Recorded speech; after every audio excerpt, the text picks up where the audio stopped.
Добрий день, мої любі діти! Послухайте уважно цікаву загадку.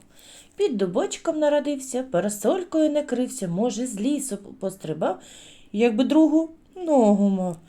Подумайте уважно, про кого це загадка? Так, молодці, це про гриб. Ось сьогодні ми з вами познайомимось з грибами. Подивіться уважно. Ми з вами відправляємось у цікаву подорож. Немає прислів'я сказано «буде дощ, буде гриб». Скажіть, будь ласка, в яку пору року саме найбільше грибів? Так, молодці, восени. Виявляється, дерева і гриби з давніх часів дружать. Спробуйте самі здогадатися, де ростуть гриби-підберезники. Так, які ви молодці! Під березою.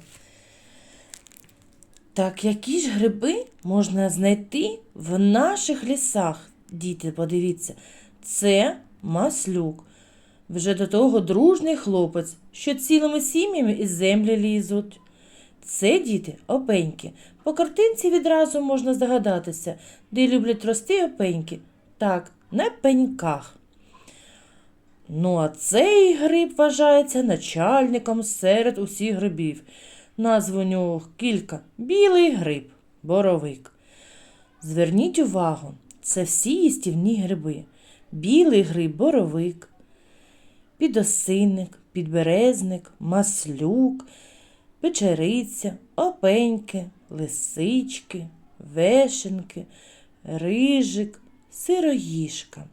Це всі гриби, які можна їсти, які можна рвати.